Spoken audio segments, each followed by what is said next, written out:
आप सभी को मेरा प्रणाम। आज सुविचार सुचिंतन करेंगे। चतुर्विध कृपा कैसा पाना। चतुर्विध कृपा का मतलब क्या है? चतुर्विध कृपा होने से क्या परिणाम होता है, इसका बारे में आज देखेंगे। चतुर्विध कृपा 4 प्रकार की होती है। ईश्वर कृपा, गुरु कृपा, वेद कृपा, अंतःकरण कृपा कहते हैं। पहले ईश्वर कृपा।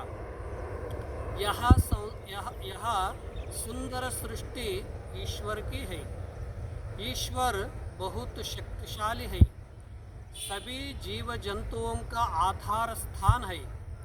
सभी जीवों में मनुष्य श्रेष्ठ है, क्योंकि इस शरीर में विवेक शक्ति, विचार शक्ति है। अच्छाई बुराई, सत्य असत्य अलग अलग करने के बुद्धि शक्ति भी है। सभी सृष्टि के अनुभव पाने के लिए हृदय है। सभी वस्तुओं का संग्रह और स्मरण करने के लिए चित्त है। ज्ञानेंद्रिय, कर्मेंद्रिय सभी इस शरीर में है। शरीर संपदा बहुत महत्वपूर्ण है, इसलिए यह शरीर ईश्वर का उपहार है।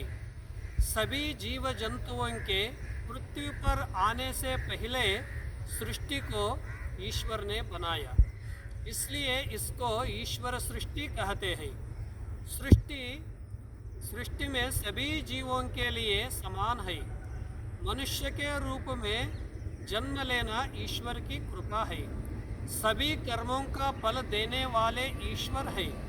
मनुष्य के रूप में जन्म लेना, मुक्ति की इच्छा का होना, महापुरुषों को संग मिलना, तीनों बहुत दुर्लभ है। इसका पहला ईश्वर कृपा कहते हैं। दूसरा गुरु कृपा। मनुष्य में सर्वश्रेष्ठ गुरु है। गुरु एक ज्ञान की ज्योति है। एक ज्योति लाखों लाख ज्योति को प्रकाशित करती है। गुरु की कृपा से संसार का माया मोह दूर हो जाता है। गुरु के पास दया, करुणा, शांति है। गुरु ज्ञान का भास्कर है। गुरु की सेवा करके उनकी कृपा पाना गुरु कृपा है। सेवा के 4 प्रकार है। आप्त, अंग, स्थान, सद्भाव सेवा है। वह किसी के सामने नहीं। अलेक्जेंडर एक वीर शूर थे। उन्होंने कोई का सामने नहीं झुकते थे। एक दिन रास्ते में फकीर जा रहा था। उनको अलेक्जेंडर ने नमस्कार किया। सैनिक ने अलेक्जेंडर से कहा, आप किसी के सामने नहीं झुकते हैं, भिक्षु के सामने क्यों झुके? अलेक्जेंडर ने कहा, यहाँ मेरे गुरु अलेक्जेंडर है, अरिस्टाटल है। यहाँ मेरे गुरु अरिस्टाटल है। अरिस्टाटल तत्वज्ञानी थे।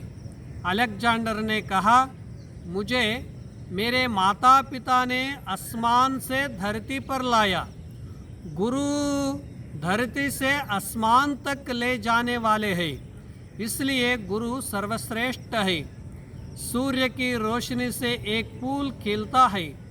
जब तक सूर्य रहता है तब तक सूर्य की तरफ उस फूल का मुंह रहते हैं। एक फूल के खिलने का कारण सूर्य है। हमारे विकास का कारण भी गुरु है, इसलिए गुरु के प्रति कृतज्ञता होना चाहिए। इसको गुरु कृपा कहते हैं। मुक्ति का एकमात्र साधना गुरु है, इसका गुरु कृपा कहते हैं। तीसरा वेद कृपा है। वेदों को देववाणी कहते हैं। यह हमारे देश की प्राचीन कृति है। इसमें पर अपरा ज्ञान है। वेद से सभी जिज्ञासों का समाधान होता है। वेद नित्य सत्य है। वेदों को नित्य पढ़ने और सुनने में अंतःकरण और वाणी शुद्धता होती है। वेद वाणी की ध्वनि गूंजने से चारों तरफ शांति फैलती है। वेद माता की कृपा पाने के लिए भक्ति श्रद्धा से श्रवण स्मरण करो, इससे सभी पापों को नाश होता है। वेद कृपा पाने से हमें सभी प्रकार की सुख शांति और आनंद की प्राप्ति होती है। जीवन में नित्य मुक्ति मिलती है। इसको वेद कृपा कहते हैं। अंतःकरण कृपा, चारवीं अंतःकरण कृपा। हमारे शरीर में अंतःकरण एक हृदय भूमि है। इसको सूक्ष्म भाग भी कहते हैं।